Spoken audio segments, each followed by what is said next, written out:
एक कहानी एक महामूर्ख की है। एक बड़े साम्राज्य का राजा था, जिसकी कई सुंदर रानियां, एक विशाल सेना और अपार संपत्ति थी। वह अपने भोग ऐश्वर्य में इतना लिप्त था कि भगवान के प्रति अपने कर्तव्य को भूल गया था। आज एक बार फिर उसके दरबार में एक सन्यासी आए। हरे कृष्णा कृष्ण कृष्णा हरे हरे। भगवान भगवत गीता में कहते हैं कि यद यद आचरत श्रेष्ठा तत् तत् एवेतरो जना।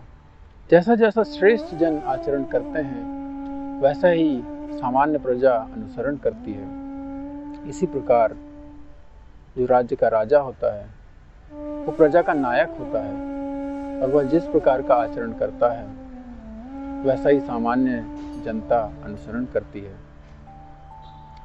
लेकिन इस राज्य का राजा पूरे तरीके से भोग ऐश्वर्य में लिप्त है।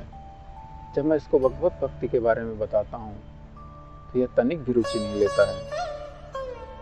हे कृष्ण, आप मुझे शक्ति दें कि मैं इसको भगवत भक्ति के बारे में कुछ बता सकूं।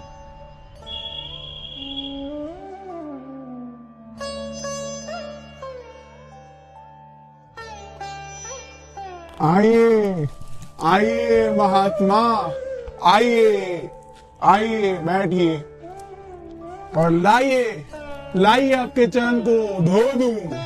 हे राजन, आप मुझे इतना आदर देते हैं, इतना सम्मान देते हैं, मुझे बहुत सारा धन भी देते हैं, लेकिन जब मैं आपको भगवत भक्ति के बारे में बताता हूँ तब आप तनिक भी रुचि नहीं लेते हैं। हे महात्मा, हमारे पास गीता, विद्या, ऐसी 90 रानियां हैं और हजारों की संख्या में घोड़े, 500 हाथी और ऐसे अपार संपत्ति है। हमें इसकी क्या आवश्यकता? हे कृष्ण, मैं इस राजा को कैसे समझाऊं? हे राजन, क्या आप मेरा एक निवेदन स्वीकार करेंगे? अवश्य करेंगे। क्या है आपका निवेदन? मेरा निवेदन है कि आप अपने राज्य का सबसे बड़ा मूर्ख ढूंढिए और उसको ये छड़ी दीजिए। मूर्ख? छड़ी? हाँ, मूर्ख।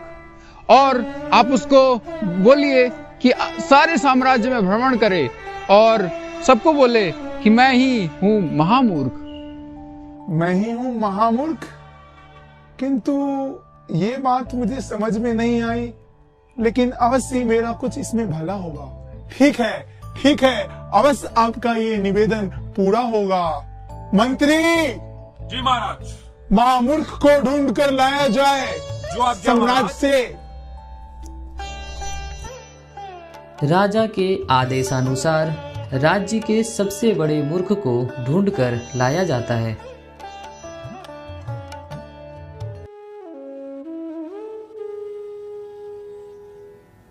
महाराज की जय हो। महाराज, हमने सारे राज्य में भ्रमण किया और हमने सबसे बड़ा मूर्ख इसे पाया। किंतु तुम कैसे कह सकते हो कि ये सबसे बड़ा महामूर्ख है? महाराज, हम राज्य में भ्रमण कर रहे थे और देखा कि ये मूर्ख अपनी सारी संपत्ति लुटाए जा रहा है। सारी संपत्ति लुटाए जा रहा है? सारी संपत्ति लुटाया जा रहा है और बोल रहा है कि मैं शरीर नहीं, मैं आत्मा हूँ। क्या क्या कहता है? शरीर नहीं, आत्मा। आओ बैठो महामूर्ख, बैठो। महामूर्ख, कहाँ से आए हो तुम? घर कहाँ है तुम्हारा? जी राजन, वैसे तो मैं वहां से आया हूँ जहाँ कोई कुंठा नहीं, अर्थात वैकुंठा। कुंठा नहीं है? वैकुंठा? किंतु ऐसा स्थान तो मेरे साम्राज्य में है ही नहीं। जी महाराज। छोड़ो, तुम्हारा उम्र क्या है? महाराज, वैसे तो मैं अजन्मा हूँ, मैं शाश्वत हूँ। अजन्मा शाश्वत? कहता है कि अजन्मा हूँ, शाश्वत हूँ। यही है सबसे बड़ा महामूर्ख। छोड़ो छोड़ो, क्या तुम मेरे लिए नौकरी करोगे? नौकरी? किस प्रकार की नौकरी राजन? लो ये छड़ी पकड़ो। छड़ी? इस छड़ी का मैं क्या करूं राजन? इस छड़ी को लेकर पूरे साम्राज्य में भ्रमण करो और कहो कि मैं सबसे बड़ा महामूर्ख हूँ, और कहो कि मैं शरीर नहीं आत्मा हूँ। जाओ। ठीक है महाराज, जो आपकी आज्ञा।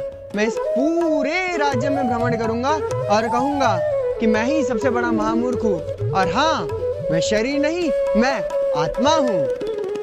अब महामूर्ख राज्य भ्रमण करने लगा और सभी को जाकर कहता कि मैं महामूर्ख हूँ, मैं शरीर नहीं आत्मा हूँ। इस तरह कई साल बीत गए। अब राजा बूढ़ा हो चुका था। उसकी अंतिम सांसें चल रही थी। उसके समक्ष उसकी रानियां, बच्चे और सेनाएं मौजूद थी। वह अपने परिजनों, सेवकों और प्रजा से मिल रहा था। तभी उसको अचानक उस महामूर्ख की भी याद आई। मंत्री, मैं सबसे तो मिल चुका, किंतु एक व्यक्ति है जिससे मैं मिलना चाहता हूँ। वो है महामूर्ख। उसे पेश किया जाए। जो आज्ञा महाराज। इस तरह महामूर्ख को लाया गया, जो कर्तव्यपरायण होकर पूरे राज्य का भ्रमण कर रहा था।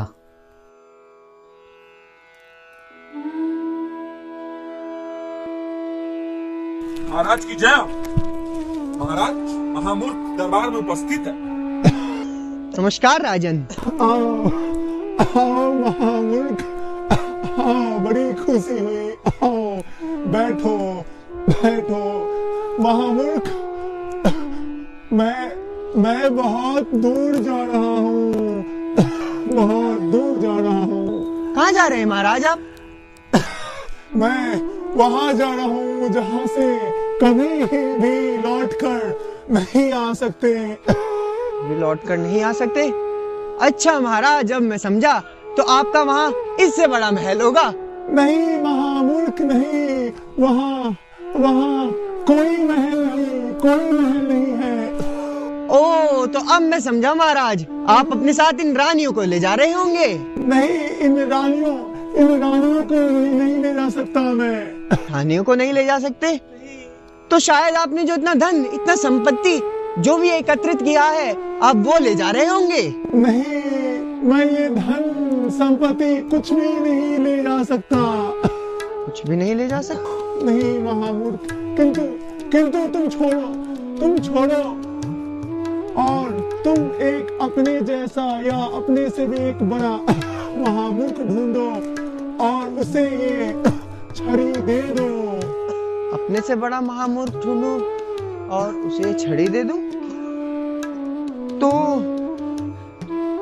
ये लीजिए राजन छड़ी, क्योंकि इस राज्य में मुझे सबसे बड़े महामूर्ख तो आप ही लगते हैं। कैसे कह सकते हो कि मैं सबसे बड़ा महामूर्ख हूं? माफ कीजिए राजन, पर जैसा कि आपने कहा कि आप ये धन, ये संपत्ति, ये इतनी सारी रानियां, ये इतना बड़ा राज्य अपने साथ लेकर नहीं जा सकते, जिसके लिए आपने अपनी पूरी जिंदगी समर्पित कर दी, और अंत में वो आप कुछ नहीं ले जा पा रहे हैं। तो राजन, ये सब आपका कैसे हुआ? तो महामूर्ख कौन हुआ राजन, आप या मैं? किंतु कौन हो तुम? अपना वास्तविक रूप बताओ। बिल्कुल सही पहचाना राजन आपने। मैं उन्हीं साधु का शिष्य हूँ जो बहुत समय पहले आपके पास आए थे और उन्होंने आपसे निवेदन किया था कि आप भगवत भक्ति करें, आप भगवान का भजन करें, लेकिन उस समय आपने भगवान के भजन में कोई भी रुचि नहीं दिखाई। आपने कहा कि आपके पास बिल्कुल भी समय नहीं है, आप बहुत ही ज्यादा व्यस्त हैं। इसलिए उन राजन ने मेरे को आपके पास भेजा ताकि आपको ये एहसास हो सके कि भगवान कौन है, मैं कौन हूँ और भगवान से मेरा संबंध क्या है। काश आप ये उस समय समझ लेते तो शायद आपको पता रहता कि मेरा भविष्य क्या होने वाला है और आपकी ये दुर्गति ना आती।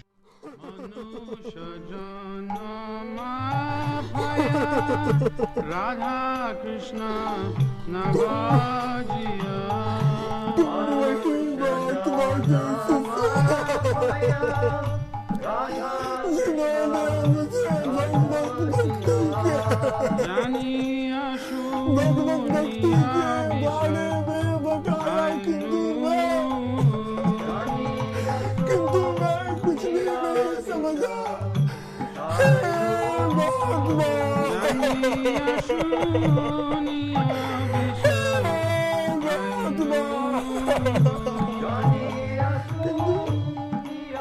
किंतु क्या मैं अभी भी कुछ कर सकता हूँ क्या?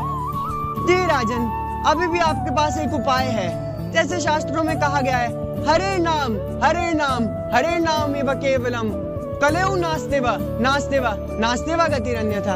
अर्थात इस कलयुग में हरि नाम ही एक ऐसा उपचार है जो आपको इन भौतिक कलेशों से बचा सकता है। तो ये लीजिए राजन माला, और इसमें आप हरे कृष्णा महामंत्र जपिए। किंतु मुझे ये मंत्र जपना नहीं आता। ठीक है महाराज, मैं आपको सिखाता हूँ। आपको यहाँ से शुरुआत करनी है और सबसे पहले जपना है हरे कृष्णा कृष्णा कृष्णा हरे हरे, हरे राम राम राम हरे हरे। ऐसा ही आपको 108 बार जपना है, तब आपकी एक माला पूर्ण हो जाएगी। हरे कृष्णा कृष्णा कृष्णा हरे हरे, हरे राम राम राम हरे हरे। इस तरह हमने देखा कि राजा ने अपना पूरा जीवन धन ऐश्वर्य जुटाने और भोग करने में लगा दिया, किंतु अंत समय में एक साधु की कृपा से अपना शेष जीवन काल हरिनाम जप और भगवत गीता अध्ययन में लगाया और जीवन के परम लक्ष्य की ओर अग्रसर हो सका। इस प्रकार क्या हम भी अपने जीवन को धन ऐश्वर्य कमाने की होड़ में गंवाए जा रहे हैं? क्या हम भी अपने जीवन के वास्तविक लक्ष्य को भूल तो नहीं रहे? आइए इस महामूर्ख की कथा से शिक्षा लें कि हम भी अपने रोज दिनचर्या में हरिनाम जप और भगवत गीता अध्ययन को जोड़ेंगे। धन्यवाद।